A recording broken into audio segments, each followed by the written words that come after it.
अस्सलामुअलैकुम नाज़रीन, मैं हूं ज़ैन मुमताज़ ख़ान और आप देख रहे हैं मेरा यूट्यूब चैनल। उम्मीद करता हूं कि आप सब खैरियत से होंगे। अच्छा जी, आज हम फेडरल पब्लिक सर्विस कमीशन की एडवर्टाइजमेंट नंबर 3 को डिस्कस करेंगे, जिसमें वैसे तो बहुत सारी जॉब आई हैं, लेकिन उनमें सबसे ज़्यादा जो इम्पोर्टेंट वैकेंसीज़ हैं, आज उन्हीं के बारे में डिस्कस करेंगे कि उनमें क्या क्या एलिजिबिलिटी क्राइटेरियाज रिक्वायर्ड हैं, आपकी एज लिमिट क्या है और उसके साथ साथ क्या क्या क्वालिफ़िकेशन रिक्वायर्ड है। ये सारी चीज़ें आज के इस वीडियो के अंदर हम डिस्कस करेंगे। तो आइए बगैर वक्त ज़ाया किए चलते हैं अपनी एडवर्टाइजमेंट की तरफ। तो सबसे पहले आपके पास फेडरल पब्लिक सर्विस कमीशन की जो एडवर्टाइजमेंट है, ये आपके पास 11 अगस्त को पब्लिश होती है और 16 अगस्त से इसके ऊपर अप्लाई होना शुरू हो चुका है। आज 17 अगस्त है। तो आपके पास इसकी जो लास्ट डेट है डैट इज़ 31 अगस्त 2026, यानी कि 31 अगस्त 2026 से पहले पहले आप अप्लाई कर सकते हैं। और सबसे अच्छी चीज़ ये कि आपको बता दिया गया है कि आपका रिटन टेस्ट जो है वो कब कंडक्ट होने जा रहा है। तो वो 10 अक्टूबर 2026 को आपका रिटन टेस्ट कंडक्ट होने जा रहा है। तो ऑलमोस्ट आपके पास कुछ 54 या 55 दिन बचते हैं, जिसमें आप अपनी तैयारी को कर सकते हैं। एंड के ऊपर हम इस चीज़ को भी डिस्कस करेंगे कि इसकी तैयारी को जो डिफरेंट आपके पास कैडर की सीट्स आई हैं, जिनमें सबसे पहले आपके पास सुपरिटेंडेंट एफआई है, दूसरे नंबर पर आपके पास इस्लामाबाद कैपिटल पुलिस के अंदर इंस्पेक्टर की सीट, और तीसरे नंबर पर आपके पास एसएसटी और लेक्चरार की सीट्स। ये चार वो जॉब्स हैं जो सबसे ज़्यादा हॉट हैं, जिस पर हर कैंडिडेट की ख्वाहिश होती है कि वो इन सीट्स के ऊपर अपनी एलोकेशन को यकीनी बनाए। तो एप्लीकेशन फ़ी जो है वो BS 16 और 17 के लिए आपके पास 16 एंड 17 के लिए 600 रुपये है। पहले ये 300 रुपये हुआ करती थी, अब ये 600 कर दी गई है। तो जी सबसे पहले जो हम डिस्कस करने वाले हैं जॉब को, वो आपके पास है सेकेंडरी स्कूल टीचर फीमेल, जो कि परमानेंट बेसिस के ऊपर है। एसएसटी की जॉब है 17 स्केल पे। और ये जो बेसिकली वैकेंसीज अनाउंस हुई हैं, वो federal government educational institute Fiji के अंदर अनाउंस हुई हैं। ये कुछ अर्सा पहले भी अनाउंस हुई थी, लेकिन उस पर पूरी सीटें क्योंकि एलोकेशन नहीं हो सकी थी, बहुत सारे कैंडिडेट्स फेल हो गए थे, मेरिट में नहीं आ सके थे, इंटरव्यू में उन्होंने पास ही नहीं किया, तो ये सीट्स जो हैं आप दोबारा से रिवाइज़ हुई हैं। तो ये बेसिकली आपके पास मिनिस्ट्री ऑफ डिफेंस के अंडर आता है। अच्छा, अब इसके लिए जो मिनिमम क्वालिफ़िकेशन उन्होंने मांगी है, वो आपकी मास्टर डिग्री मांगी है बीएड के साथ। मास्टर डिग्री से मुराद कंफ्यूज नहीं होना, 16 ईयर ऑफ एजुकेशन है, नॉट एमफिल। आपकी 16 ईयर ऑफ एजुकेशन हो और साथ में आपने बीएड किया हुआ हो, बैचलर ऑफ एजुकेशन, ठीक है, 2 साल वाला भी काम चला देगा आपका। तो ये अगर आपके पास दो चीज़ें हैं तो आप आराम से इसके ऊपर अप्लाई कर सकते हैं। या फिर वो लोग जो इन्होंने एमए एजुकेशन किया हुआ है, ये एमए ईपीएम जो है, ये बेसिकली आपके पास master of arts in educational planning and management के नाम से डिग्री है, जो कि बहुत रेयर पाई जाती है। बहरहाल इसको भी इस दफ़ा शामिल किया गया है एलिजिबिलिटी क्राइटेरिया के अंदर। अब बात कर लेते हैं एज लिमिट की। तो एज लिमिट आपके पास 22 साल से लेकर 30 साल तक है, और इसके साथ साथ 5 साल की जो जनरल एज रिलैक्सेशन है वो तमाम लोगों को लगती है, चाहे वो गवर्नमेंट मुलाजमीन है या नहीं है, वो सबको लगेगी। तो ऑलमोस्ट आपके पास जो लोग 35 साल के हैं वो इस पोस्ट के लिए अप्लाई कर सकते हैं, और सीटें भी अच्छी खासी हैं, 98 के करीब सीटें हैं यहाँ। तो वो लोग जो एक अच्छे रोज़गार की तलाश में हैं, उनके लिए एसएसटी की जॉब जो है वो बेहतरीन जॉब है। आज ही से इसकी तैयारी स्टार्ट कर दें। और इसका अगर आप टेस्ट पैटर्न जानना चाहते हैं तो आप इस नंबर पर भी कॉन्टैक्ट कर सकते हैं, 0311 677 077 2।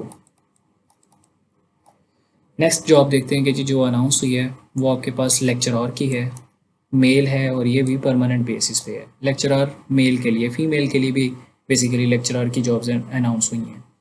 सो मिनिस्ट्री ऑफ डिवीजन जो इसकी आ रही है वो आपके पास एजुकेशन डिपार्टमेंट जीबी के अंदर है, या फिर कश्मीर अफेयर्स और जीबी एरिया, यानी ज़्यादातर ये जो गिलगित बल्तिस्तान वाला एरिया है, वहाँ पे ये सीट्स जो हैं वो अनाउंस हुई हैं।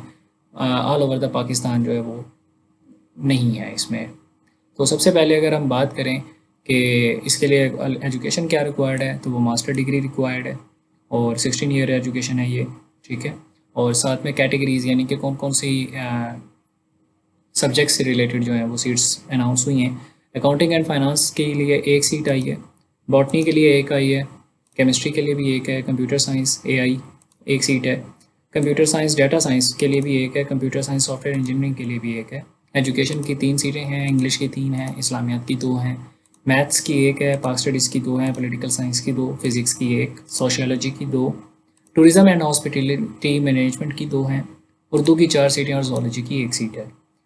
22 से 30 साल सेम क्राइटेरिया और 5 साल की एज रिलैक्सेशन, यानी कि 35 साल तक जिन लोगों की एज है वो लेक्चरार की सीट के लिए, सिर्फ जो लोग जीबी या फिर कश्मीर के एरिया से ताल्लुक़ रखते हैं वो लोग अप्लाई कर सकते हैं। नेक्स्ट जी, आपके पास डोमिसाइल कहाँ का होना चाहिए, तो जीबी का होना चाहिए। ओपन मेरिट पे तकरीबन 28 के करीब सीट है और माइनॉरिटी और नॉन मुस्लिम के लिए सिर्फ एक सीट रखी गई है। पोस्टिंग आपकी कहाँ होगी, तो सिर्फ जीबी के अंदर होगी, बाहर पाकिस्तान में किसी और सूबे वगैरह में नहीं होगी।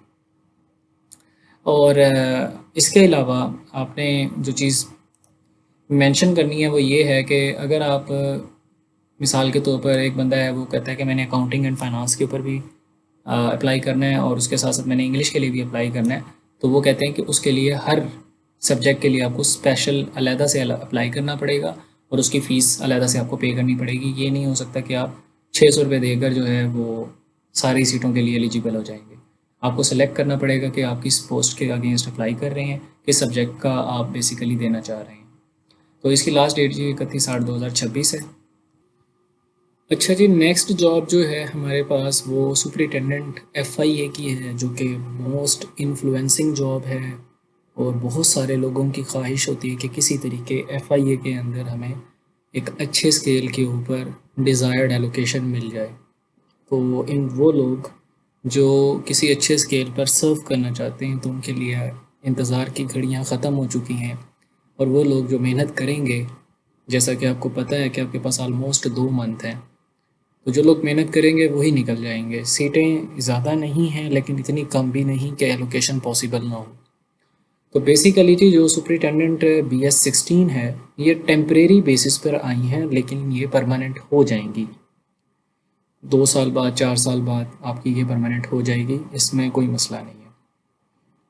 तो ये एफआईए के अंडर है सुपरिटेंडेंट की जॉब और इसके साथ साथ ministry of interior and narcotics control, जिसके बेसिकली आप कह लें मिनिस्टर जो हैं वो मोहसिन रज़ा नकवी हैं, ये उनके अंडर आती है एफआईए। अब सुपरिटेंडेंट जो है उसकी जॉब की नेचर किस तरह की होती है, कुछ लोगों के जहन में ये भी सवाल होगा क्या ये इंस्पेक्टर की तरह काम करता है, क्योंकि ग्रेड 16 का ये भी और इंस्पेक्टर भी ग्रेड 16 का होता है। तो नहीं, ये इंस्पेक्टर की तरह काम नहीं करता, बट हाँ कुछ मामलात में किसी विंग के अंदर डिपेंड करता है कि अगर ये किसी ऐसे विंग में है लाइक एंटी करप्शन के अंदर है, तो वहाँ पे शायद हो सकता है कि डीजी या फिर डायरेक्टर जो है उसको कुछ पावर्स डिज़ाइन कर देता है, जिसकी बेस पर उन पावर्स को यूटिलाइज़ करके ये इन्वेस्टिगेशन के अंदर बाकी टीम के साथ कोऑर्डिनेट करता है। एनीवेज़ आपको इसकी जॉब नेचर बताता हूँ। तो अगर हम बात करते हैं सुपरिटेंडेंट की, तो ये जो सुपरिटेंडेंट साहब होते हैं ये बेसिकली आप कह लें कि एडमिन के सुपरवाइज़र होते हैं। जो क्लरिकल स्टाफ होता है या आपका पूरा जो एडमिनिस्ट्रेशन का स्टाफ होता है ये उसकी सुपरविजन करते हैं, तो इसी वजह से इनका नाम सुपरिटेंडेंट पड़ा है। अब इनके ज़िम्मे और क्या क्या काम आते हैं तो ये ज़रा देखें। सबसे पहले तो जितनी भी इन्वेस्टिगेशन और इंक्वायरीज़ होती हैं केस टू केस, ये उनको मॉनिटर करते हैं। दूसरी चीज़, जो भी सबऑर्डिनेट स्टाफ होता है क्लरिकल, ठीक है, जिसमें यूडीसी, एलडीसी, असिस्टेंट, ठीक है, ये सारे लोग आ जाते हैं, तो इनको ये सुपरवाइज़ करते हैं।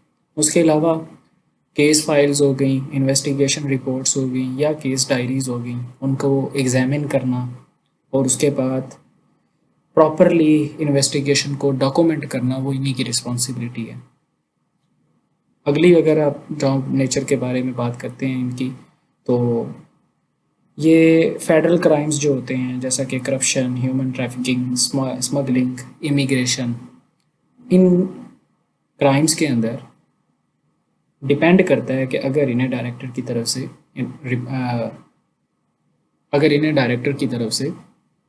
पावर्स मिल जाती हैं तो फिर ये उस वक्त अपनी उन पावर्स को यूज़ करके इन्वेस्टिगेशन में, जो फेडरल क्राइम्स की इन्वेस्टिगेशन है उसमें असिस्ट कर सकते हैं। उसके अलावा जितनी भी ऑफिशियल रिपोर्ट्स होती हैं उनको प्रिपेयर करना, रिव्यू करना इनके ज़िम्मे आता है।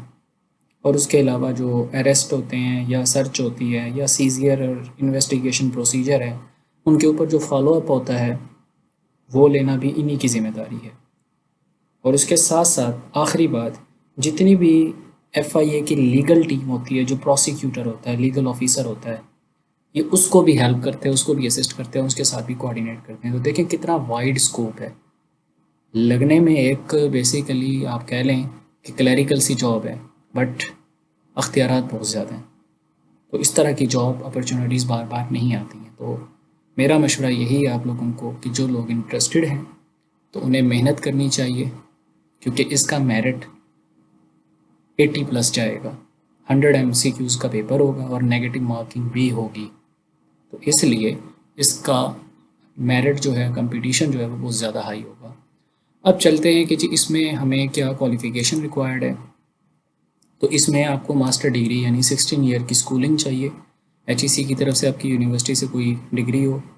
या दूसरी चीज़ ये है कि अगर आपके पास बैचलर डिग्री है यानी 14 ईयर एजुकेशन है, वो भी लोग अप्लाई कर सकते हैं। जिन्होंने BA वगैरह किया हुआ है या ADP किया हुआ है, वो लोग भी अप्लाई कर सकते हैं। और उसके साथ साथ लेकिन वो लोग जिन्होंने ADP या BA किया हुआ है, उनके पास 2 साल का अकाउंट्स और एडमिनिस्ट्रेशन का एक्सपीरियंस होना चाहिए उस ग्रेजुएशन के बाद, तो वो लोग एलिजिबल हैं। तो 2 क्राइटेरियाज रखे गए हैं इसके। अगर एज लिमिट की बात करें तो 20 से 28 साल जनरल है और 5 साल इसमें एज रिलैक्सेशन जो सब पे अप्लाई होगी, तो टोटल 33 साल बन जाती है। तो 33 साल तक लोग इसके ऊपर अप्लाई कर सकते हैं। 22 सीटें हैं, 2 मेरिट पे हैं, पंजाब में 11 हैं। सिंध रूरल के अंदर जो है वो आपके पास 2 सीटें हैं, सिंध अर्बन में 2 हैं, KPK में 3 हैं, बलूचिस्तान के अंदर 1 है और एक्स फाटा के अंदर भी 1 रखी गई है। सो ये सीट्स की डिस्ट्रीब्यूशन है। तो सबसे ज़्यादा पंजाब के पास हैं ये सीट्स 11 के करीब, ओपन मेरिट पे 9 है। अगर आप देखें 10 बंदे भी बुलाएं तो 90 लोगों को तो उन्होंने बुलाना ही बुलाना है ओपन मेरिट पे, वुमेन कोटा पे, और आप मिनॉरिटी को छोड़ दें तो 90 लोगों ने तो जाना ही जाना है। तो आप लोग अगर मेहनत करें तो आराम से ये सीट भी पक्की की जा सकती है। पोस्टिंग इसकी कहीं पे भी होती है क्योंकि फेडरल की सीट है, तो कहीं पे भी इसकी पोस्टिंग हो सकती है। नेक्स्ट है जी आपके पास इंस्पेक्टर परमानेंट बेसिस के ऊपर। किधर जी? इस्लामाबाद कैपिटल पुलिस में।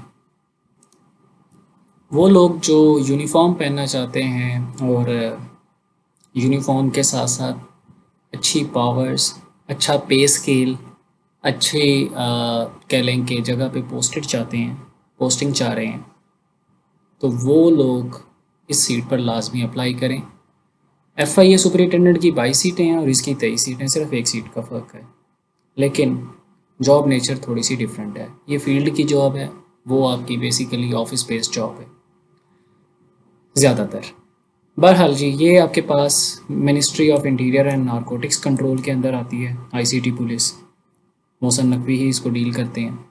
मिनिमम क्वालिफिकेशन एक्सपीरियंस जो है वो मास्टर्स डिग्री, 16 ईयर एजुकेशन, जिसमें किसी ने अगर BS किया हुआ है तो वो भी ठीक है। बैचलर्स किया हुआ है किसी भी डिसिप्लिन के अंदर, मतलब फिज़िक्स के साथ, केमिस्ट्री, सोशल साइंसेस के साथ, लाइक एजुकेशन, किसी भी डिग्री में आपने किसी भी सब्जेक्ट के अंदर आपने जो है ना 16 ईयर की अगर डिग्री की हुई है तो आप एलिजिबल हैं। लेकिन यहाँ पे एक ट्विस्ट आता है और वो ये है जी कि यहाँ पे आपका पहले कभी भी चाहे यूनिफॉर्म पोस्ट होती थी 16 स्केल की, ये एग्जेक्टिव स्केल होता है। इसके बाद डायरेक्ट प्रमोशन आपके असिस्टेंट डायरेक्टर पे ही होती है ज़्यादातर, ठीक है, या फिर असिस्टेंट कमिश्नर पे होती है। तो कहने का मकसद है इसके लिए कभी भी फिज़िकल टेस्ट नहीं रखा गया, ना देखने में आया पिछली प्रैक्टिस के अंदर, बट ये एक न्यू प्रैक्टिस है जिसमें फ़िज़िकल स्टैंडर्ड्स रखे गए। फ़िज़िकल स्टैंडर्ड क्या है कि मेल के लिए 5'7" हाइट होनी चाहिए, फीमेल के लिए 5'2". Minimum chest measurement for the male जो है वो 33 से 34.5 और विजन स्टैंडर्ड 6/6 होना चाहिए विद और विदाउट ग्लासेस, यानी चाहे आपको ग्लासेस लगे हुए हैं चाहे नहीं लगे हुए, दोनों सूरतों में ग्लासेस के साथ भी और ग्लासेस के बगैर भी 6/6 आपकी नज़र होनी चाहिए। और जिनको करीब की नज़र ख़राब है तो उनकी J1 से ज़्यादा नहीं होनी चाहिए, J1 से यानी कि लेस ना हो। आगे चलते हैं तो रनिंग में वही 1.6 किलोमीटर की रनिंग होगी 7 मिनट में, और उसके अलावा फ़ीमेल के लिए वो टाइम 10 मिनट का है, लेकिन डिस्टेंस सेम है। फिज़िकल और टेस्ट की जो मेजरमेंट है, ठीक है, रनिंग टेस्ट होगा उसमें मेजरमेंट है, उसके लिए FPSC जहाँ पे भी आपको रेफ़र कर देगा आपको वहाँ पे जाना पड़ेगा। आपको अपनी इलाका जो है वो मर्ज़ी का नहीं मिलेगा। लाइक कुछ लोग होते हैं जो फैसलाबाद से हैं, वो अक्सर औक़ात फैसलाबाद भी सेंटर होता है, लेकिन अगर फैसलाबाद नहीं तो वो लाहौर सेंटर उनका बना देते हैं, बट ऐसा नहीं है। हो सकता है कि अगर तादाद ज़्यादा ना हो तो इस्लामाबाद सिर्फ उनका सेंटर बना दिया जाए तो आपको फिर एक दफ़ा फ़िज़िकल टेस्ट के लिए इस्लामाबाद जाना पड़ेगा। तो ये बात ज़रा सोच के रखिएगा। अदरवाइज़ सीट्स अच्छी हैं। वैकेंसीज़ इसमें 23 हैं। मेरिट पे सिर्फ एक है, ओपन मेरिट पे पूरे पाकिस्तान से। आईसीटी के जो लोग हैं उनमें 5 लोग हैं, यानी कि 5 सीटें रखी गई हैं। और पंजाब के अंदर सबसे ज़्यादा हैं 9, और सिंध रूरल के अंदर 2 हैं, सिंध अर्बन में भी 1 है।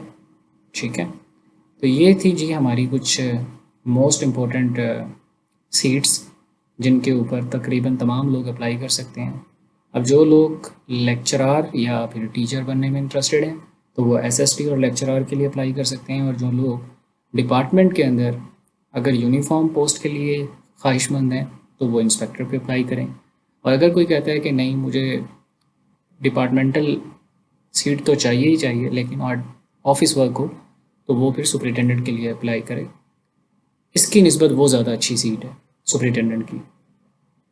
नेक्स्ट जी, कुछ सीट्स ऐसी थी जो बेसिकली 18 ग्रेड के लिए डीजी थे और 19 ग्रेड के डीजीज थे और 20 ग्रेड के लिए थी। तो उनका फ़ीस स्ट्रक्चर कुछ इसी तरह है कि BS 18 1500, BS 19 2500 और BS 20 जो है वो 3000 रुपये।